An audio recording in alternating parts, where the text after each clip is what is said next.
자, 오늘 해설에서는 정말 중요한 역사적 사건의 이면을 한번 파헤쳐 볼 겁니다. 흔히 제2차 세계대전의 시작을 떠올리면 아주 단순하게 독일의 일방적인 전격전만을 생각하시는 분들이 꽤 많거든요. 하지만 현실은 그거보다 훨씬 더 복잡하게 얽혀 있었습니다. 자, 1939년 폴란드에서 도대체 무슨 일이 있었던 건지 그 이중 침공의 진짜 이야기 속으로 함께 들어가 보시죠.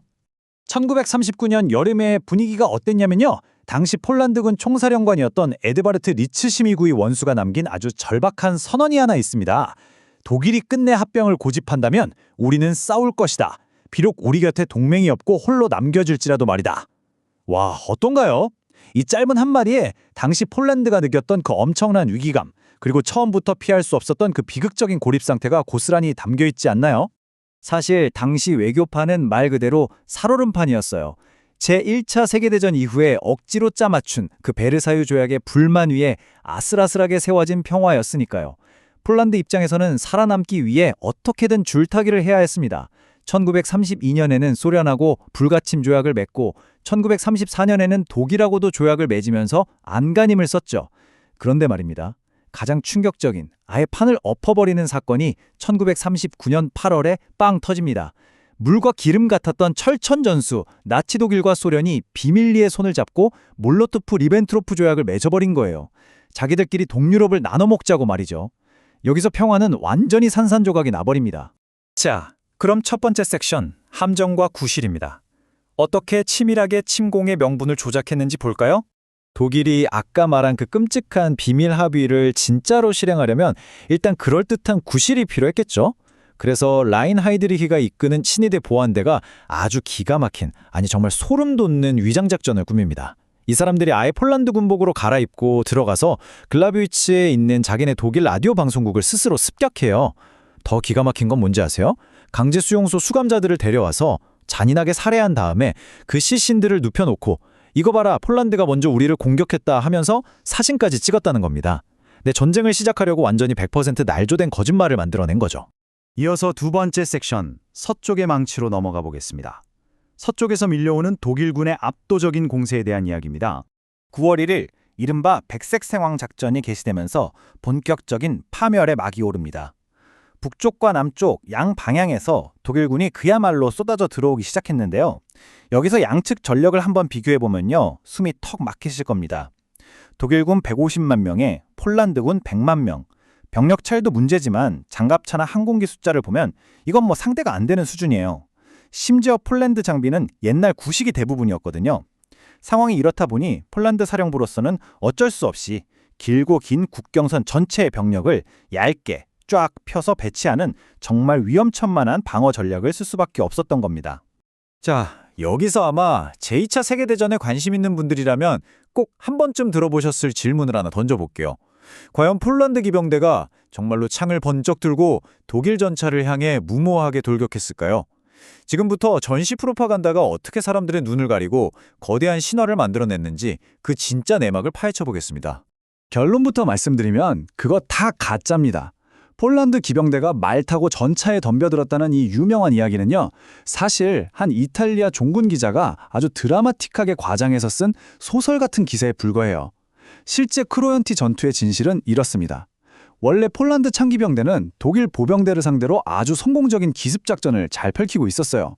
그런데 갑자기 전혀 예상치 못했던 독일 전차 부대가 나타나면서 역으로 기습을 받게 된 거죠.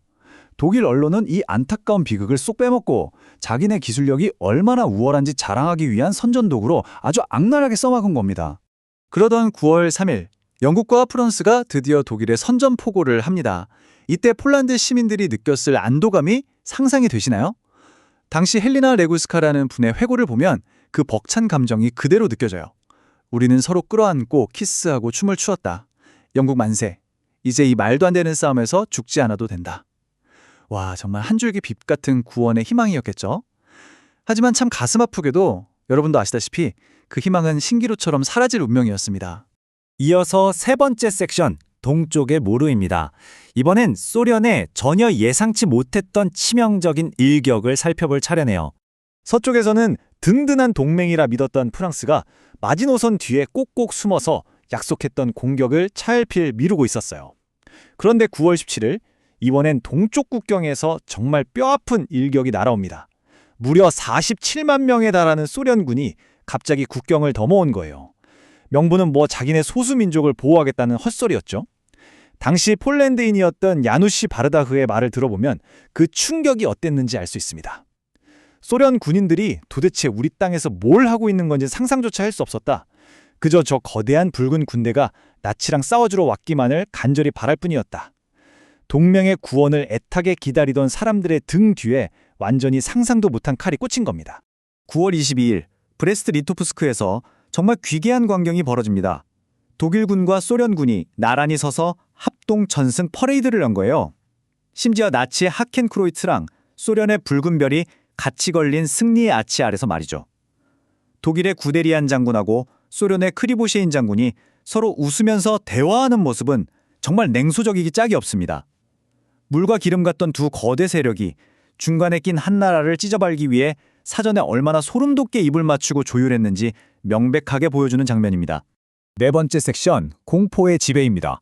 이제부터는 조금 무겁지만 반드시 알아야 할 무자비한 학살에 대한 이야기를 해보겠습니다. 이 시점에서 우리는 단순히 국경선이 어떻게 바뀌었느냐를 넘어서 이 거대한 덫에 갇혀버린 평범한 사람들이 어떤 참혹한 현실을 마주해야 했는지 꼭 짚고 넘어가야 합니다.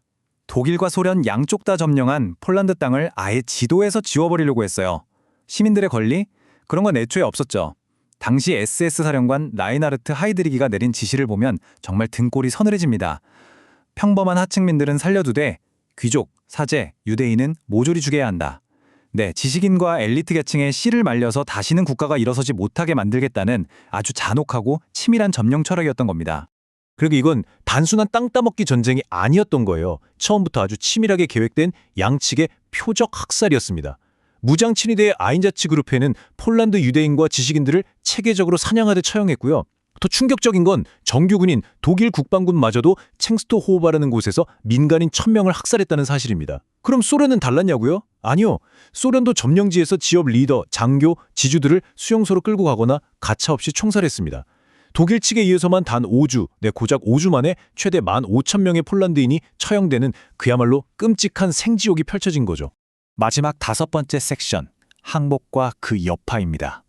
바르샤바 시민들의 최후의 저항과 무너져 내린 도시에 대해 살펴보겠습니다. 폴란드군 생존자들과 바르샤바 시민들은 무너진 건물 잔해를 방패 삼아서 정말 끝까지 필사적으로 싸웠습니다. 하지만 도시는 이미 지옥 그 자체였죠. 독일 공군이 수도시설, 전기시설 가릴 것 없이 무자비하게 폭격했거든요. 9월 25일에는 무려 370대의 독일 폭격기가 바르샤바 도심 한가운데에 소위탄을 비처럼 쏟아부었습니다. 이 단 한 번의 폭격으로 무고한 시민 4만 명이 목숨을 잃었어요. 당시 기준으로는 인류 역사상 가장 거대한 규모의 공중폭격이었고 아름답던 바르샤바는 온통 불바다가 되어버렸습니다. 식수도 끊기고 질병까지 돌면서 결국 9월 28일 바르샤바는 항복을 결정합니다. 하지만 그 직전 스테판 스타진스키 시장이 라디오를 통해 마지막으로 이런 절규를 남겼어요. 나는 복수를 요구한다. 잿더미로 변한 교회들을 위해, 무고하게 죽어간 이들의 눈물과 피를 위해, 폭탄에 찢겨나간 이들의 고통을 위해. 동맹국들은 철저히 외면했지만 그 배신감 속에서도 절대 굴복하지 않겠다는 폴란드의 꺾이지 않는 영혼을 보여주는 애끓는 외침이었습니다. 이 잔혹했던 이중 침공이 남긴 상처를 제대로 이해하려면 여기 있는 이 사상자 수치를 잠깐만이라도 가만히 들여다보셔야 합니다. 독일과 소련 측의 피해 규모와 폴란드의 피해 규모를 비교해보세요. 폴란드는 군인 사상자만 해도 엄청났지만 거기에 더해 무려 10만 명에서 20만 명 사이의 민간인들이 억울하게 목숨을 잃었습니다. 전쟁이라는 이름 아래 승자와 패자의 희생이 얼마나 끔찍할 정도로 비대칭적이었는지 이 숫자들이 너무나도 명백하게 말해주고 있죠.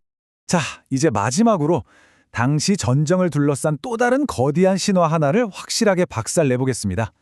당시 나치 선전물들을 보면 독일 국방군이 한치의 오차도 없이 아주 완벽한 전격전을 수행하는 그야말로 무적의 군대인 것처럼 포장되어 있었잖아요. 그런데 실제 기록을 들여다보면 완전히 딴판입니다. 오히려 독일 주의관들은 정치적인 이유로 떠밀려서 너무 서둘러 전쟁을 시작했다고 불만이 많았어요. 실제로 투입된 전차의 거의 10%를 잃는 뼈아픈 손실을 입기도 했고요. 지휘부 내부에서는 이런 식이면 나중에 영국, 프랑스랑 제대로 전쟁 붙었을 때 우리 보급이랑 전력으로는 어림도 없다 라고 스스로 평가하고 있었을 정도니까요. 이렇게 폭풍 같은 전장의 먼지가 가라앉은 뒤 스탈린은 독일과의 우정이 이른바 피로 맺어졌다라며 아주 뻔뻔하게 선언했습니다. 하지만 오늘 해설을 마무리하면서 여러분께 한번 여쭤보고 싶습니다. 수많은 사람들의 피눈물과 치밀하게 계산된 파괴 위에 세워진 이 두 독재 국가의 위태로운 동맹이 과연 언제까지 갈 수 있었을까요? 제2차 세계대전의 거대한 불씨를 당긴 나치와 소련, 이들의 기만적인 조약이 품고 있던 진짜 의미가 무엇인지 다시 한번 생각해 보시면 좋겠습니다. 그럼 오늘 해설은 여기서 마치겠습니다. 시청해 주셔서 정말 감사합니다.